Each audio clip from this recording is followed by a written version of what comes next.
To go on forever and just accept that we shall be manipulated by Tshisekedi or whoever is supporting him. Bonjour à tous, merci pour la confiance, merci à tous ceux qui se sont abonnés sur notre chaîne. Comme j'aime souvent vous dire, c'est la meilleure façon de nous soutenir. Merci à tous nos amis qui nous ont vraiment aidés avec des super likes. Vous savez que c'est la meilleure façon de nous aider aussi financièrement, d'avancer, c'est en nous envoyant des super likes. Pour tous ceux qui se posent la question, comment le faire, comment envoyer des super likes, vous voyez juste en bas de la vidéo, vous allez voir, il y a le cœur avec merci. Donc juste là, vous pouvez appuyer et il y a toutes les formalités que vous pouvez faire pour nous envoyer des super likes. Chers compatriotes, la situation à Goma et le discours du président de la République, c'est ce qu'on va voir dans cette vidéo. Chers compatriotes, aujourd'hui, tout le monde se pose la question, partout dans le monde, qu'est-ce qui se passe à Goma réellement? Où en est la rébellion? Qui contrôle effectivement Goma? Ce sont des choses qu'on va voir dans cette vidéo. Mais avant de commencer, hier, le président de la République, Félix Antoine Tshisekedi, avait pris la parole. Mais dans ce discours, j'avais retenu quelques points qu'on va essayer d'analyser ensemble avec vous. Juste après ce discours, tous les Congolais, il y a ceux qui étaient heureux, il y a d'autres qui disaient Tshisekedi n'était pas à la hauteur de la situation. Il y a d'autres Congolais qui pensaient que le discours du président était vide, n'avait pas vraiment répondu aux attentes des Congolais. C'était quelles attentes? Les gens voulaient que le président Tshisekedi utilise le mot guerre. Donc déjà, on déclare la guerre au Rwanda. Mais, chers compatriotes, je vais vous surprendre. Vous savez que le président Tshisekedi, hier, il a déclaré la guerre. Les gens se posent la question, comment il a fait? Comment nous tous, on a suivi ces discours? Donc, il n'a jamais mentionné le mot guerre. Mais en disant, le président a dit, nous allons riposter. Ouais. Quand il dit riposter, on attaque le M23 et on va avancer jusqu'au Rwanda. Et nous aussi, comme le Rwanda aime se victimiser, on va parler des dégâts collatéraux. C'est simple. On va d'abord attaquer pour sauver nos territoires. Et nous allons maintenant faire aussi ce que les Rwandais appellent leurs mesures de défense avancées. Donc nous aussi, on va attaquer les territoires rwandais en ayant comme argument mesures de défense avancées. Parce que maintenant là, les gens s'attendaient à quoi? Que le président Tshisekedi vienne. À partir d'aujourd'hui, je déclare la guerre au Rwanda. Cela ne sortira jamais, alors jamais de la bouche du président Tshisekedi. Pourquoi, chers compatriotes? Vous savez que le Rwanda a toujours construit sa réputation. Le Rwanda a toujours construit tout ce qu'il a aujourd'hui en se victimisant. En étant victime. On nous a tués, le monde ne nous aime pas, le monde nous a abandonnés, aidez-nous. Le Rwanda, jusqu'à présent, même le développement qui sont en train de se pavaner, il y a l'aide au développement qui vient du Royaume-Uni, de l'Allemagne, de la France, de la Belgique, des États-Unis d'Amérique. Beaucoup de pays du monde envoient de l'aide jusqu'à présent, l'aide au développement. Parce que ici, tu vois, le monde, c'est ça un peu culpabilisé de dire ces gens, leur génocide, on n'a pas pu intervenir à temps. Mais aujourd'hui, le président Tshisekedi ne pouvait pas venir comme ça, donner à ces gens d'autres prétextes. Vous voyez? Parce que s'il y a des gens qui ont peur de Tshisekedi, je vais vous dire, ce sont les Rwandais et Kagame. Comme preuve, hier, Kagame parlait. Il parlait du président sud-africain. Vous allez voir, Kagame était dans tous ses états. J'ai dit Kagame était dans tous ses états. Pour ceux qui connaissent ces gens, Kagame n'a jamais été dans cet état-là. Chers compatriotes, vous savez que la situation actuelle de Goma, tu vois, on n'a pas le temps de jouer ou de blaguer avec. C'est pourquoi d'autres, j'interpelle ici, la plupart de nos frères congolais, qui pensent que on est patriote quand on ne dit pas la vérité. Donc, même s'il y a la vérité, on doit la maquiller parce qu'on est patriote. Non.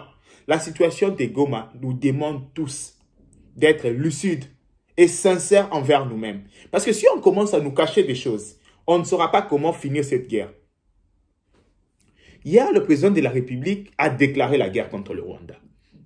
Mais en utilisant ces mots, riposte et nous n'allons pas nous laisser faire.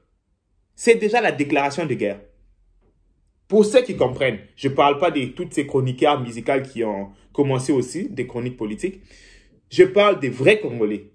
Hier, j'étais surpris, quelqu'un me dit, ouais, bonjour frère, on me dit que Tshisekedi a fouillé comme ça, comme ça. J'ai dit, qui a dit ça? On voit, il y a une dame, Bibi Kapinga. Je pose la question, Bibi Kapinga, c'est qui? Non, elle fut chroniqueur musicale, maintenant elle fait la politique.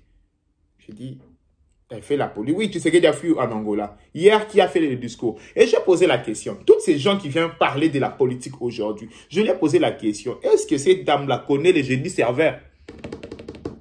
Jeudi serveur, pour les anciens de 2006 savent comment on partait chaque jeudi à la CI. C'est même pas la CENI, hein. CI, contrôler les serveurs.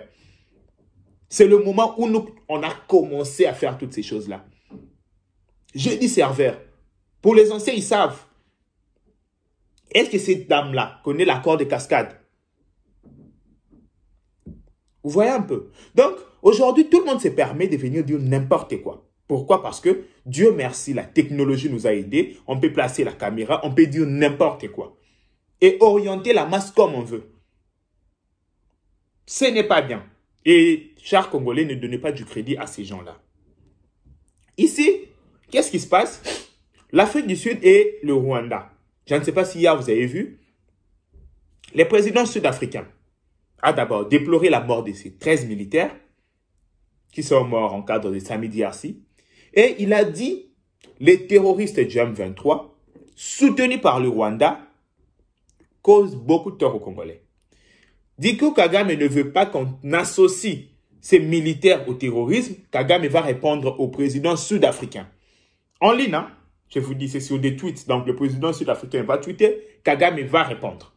Et Kagame, il y a l'un des paragraphes qui m'a retenu. Kagame dit, si vous voulez jouer au médiateur ou au maintien de la paix, nous sommes disposés. Mais si vous voulez la guerre, on vous attend. Chers compatriotes, je ne mens pas. Pour ceux qui ont Twitter, ils peuvent aller sur le tweet de Kagame. Je vous ai mis ça. Donc, Kagame dit, on vous attend. Et en connaissant le Sud-Africain, chers compatriotes, je vous dis, c'est le début du commencement. En connaissant le Sud-Africain, ils vont venger leurs 13 militaires. L'Angola, hier, le président était en Angola discrètement. C'est pourquoi on avait donné cette information après quand on nous a autorisé, permis de diffuser cette information. Moi, je vous dis, je ne suis pas journaliste, je suis Tenido. Que personne, si vous me suivez en tant que journaliste, détrompez-vous. Je suis frappé par aucun mesure. Donc, aux déontologies, je ne sais pas quoi, je ne suis pas frappé. Mais, en tant que patriote, si on me dit cette information, tu ne la diffuses pas, je la diffuse pas. Pourquoi? Parce que c'est pour protéger notre pays. C'est pour protéger notre pays. C'est pourquoi hier, on a diffusé cette information du président Tshisekedi qui est allé en Angola en retard. Qu'est-ce que le président est allé chercher en Angola? Ici, maintenant, c'est ce qu'on dit, on lingala masolo akati. Chers compatriotes, c'est le début du commencement. Rien n'est encore commencé même. La guerre n'a même pas encore commencé. Croyez-moi, après cet épisode, le Rwanda et le Rwandais, en lingala, il y a cet adage qu'on dit, Akobosana Congo lokola bosana libe la mamanae. Donc, les Rwandais vont oublier carrément le Congo, même l'existence du Congo. Quand on va parler de Congolais au Rwandais, non, ça sera page noire de leur histoire. Croyez-moi, je sais de quoi je parle. Je ne viens pas blaguer ici. Vous savez, je suis la seule personne. Quand on perd du terrain, je viens, je vous dis, on a perdu du terrain. Quand on gagne, je viens, je vous dis, on a gagné. Je n'ai pas honte avec ça. Mais croyez-moi, après cet épisode, au moins qu'il y ait des changements, au moins que le Rwanda capitule, au moins que le Rwandais accepte de se retirer sans problème. Mais il y aura toujours des perquisitions. Même s'il se retirait sans problème, il y aura toujours des perquisitions. Nous allons faire en sorte que le Rwandais garde ses dates. Nous allons faire en sorte que le Rwandais, que tous ces épisodes restent dans l'histoire, dans la page. Donc, comme ils se rappellent de leur génocide, ils vont se rappeler de cette histoire. Croyez-moi. Chers compatriotes, croyez-moi. On ne vient pas ici pour blaguer ou bien on ne vient pas ici pour endormir la population. Mais moi, je viens vous dire que, avec tout ce qui s'est fait, Avec tout ce que moi-même j'ai vu, avec tout ce que moi-même j'ai écouté, on n'a rien à dire. Soyez prêts. Que tout le monde se tient prêt. Et ici, s'il y a des Rwandais qui me suivent, parce que je sais que vous êtes nombreux à nous suivre, soyez aussi prêts. On ne va plus se cacher. Vous ne vous êtes pas cachés pour rentrer chez nous, pour envahir le Congo à travers Goma. Vous ne vous êtes pas cachés. Donc, vous êtes entrés par la grande barrière. Donc, on vous voyait comment vous entrez. Willy Ngoma s'est pavané, grondé tous les mercenaires blancs devant la barrière. Tu vois, c'était comme ça. Et c'est nous qui vont se cacher maintenant. Non. Préparez-vous. Sur tous les plans. Spirituels. Physiques. Préparez-vous. Pour ceux qui viennent me dire, non, tu es journaliste. Je ne suis pas journaliste. Je n'ai jamais eu un diplôme de journalisme. Je ne suis pas journaliste. J'analyse ma situation de ma manière. Et je vous dis que les Rwandais, préparez-vous. Parce qu'on en a assez. Même le monde a compris. Même le monde a compris. Le monde a compris, mais ces gens, qu'est-ce qu'ils pensent ces gens? C'est quoi ces goûts du sang qu'ils ont? Chers compatriotes, restons unis. Restons unis et ici, je demande à tous nos dirigeants, à tout le monde qui a la décision en République démocratique du Congo, de faire preuve de grandeur. De ne pas utiliser le moyen de l'État pour ses besoins personnels. Parce que nous, aujourd'hui, on crie, on se bat. Mais vous verrez qu'il y aura des gens qui vont profiter de la situation pour s'enrichir. Il y a des Congolais pareils. Je supplie tous les Congolais. Ici, je vous demande pardon. Mettez d'abord l'intérêt de la nation devant tout. Tous les Congolais partout où vous êtes. Tous nos dirigeants. Soutenons le président de la République. Parce que aujourd'hui, vous allez comprendre que c'est la personne qui est en danger plus que nous tous.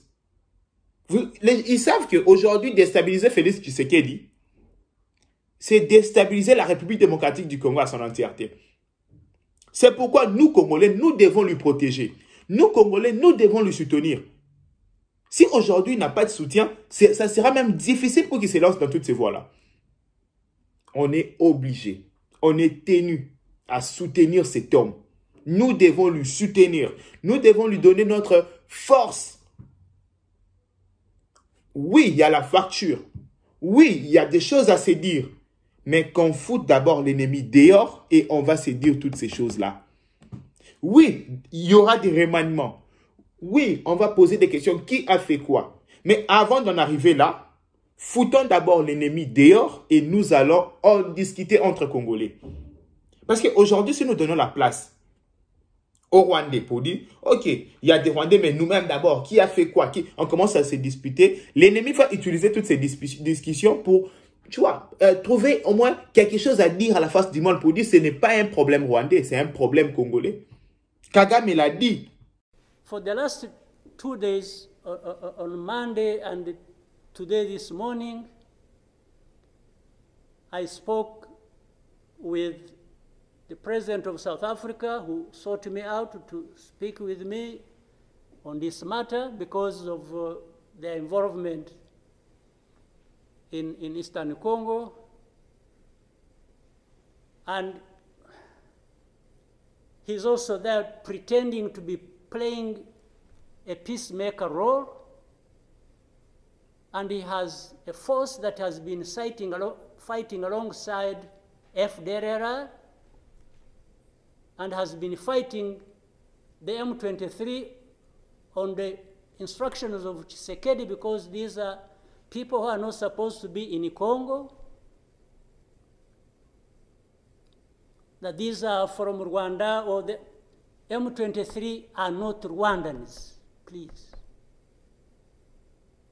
These are Congolese, and one time he accepts it, then another time he says no, part of it is yes, and then the other part is from Rwanda, and these are the.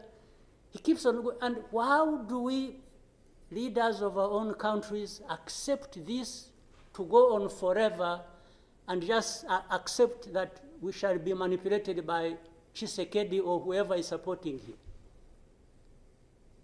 And South Africa dares even issue threats about what is likely to happen after that and so on and so forth. Of course, we will see what threats they are talking about. Il dit le M23 ne sont pas rwandais, ce sont des Congolais. Il disait comme ça, il bougeait. C'est pourquoi, partout où vous êtes, je vous appelle au sursaut patriotique. Chers compatriotes, partout où vous êtes, jeunes comme moi, partout où vous êtes, soutenez le président de la République. Soutenons notre armée. Partout où vous êtes, criez la cause congolaise. Publiez des vidéos, des images en soutenant notre pays, en dénonçant le Rwanda, partout. Je dis que ceux qui sont en Australie, en Belgique, en Autriche, en Allemagne, aux États-Unis, au Canada, au Bénin, en Angola, partout où vous êtes, Congolais ou nos frères africains. Publiez. Faites savoir au monde ce que le Rwanda fait au Congo. Battez-vous de votre manière. Partout où vous êtes Congolais, dites-vous que vous êtes un Ouazalendo numérique. Oui, dites-vous que vous êtes un Ouazalendo numérique qui va publier pour son pays, qui va se battre pour son pays. Parce qu'on a souvent négligé cette guerre à l'époque. On pensait que c'était la guerre de l'Est. Ce n'est pas la guerre de l'Est, c'est la guerre du Congo. Et je ne veux plus que personne appelle ça la guerre de l'Est ou la guerre de Goma. Non, c'est la guerre du Congo. Ici, je profite aussi pour demander à nos frères quinois de ne pas piller. Vous savez, quand vous pillez nos frères congolais, vous mettez encore nos amis, nos Congolais en mal.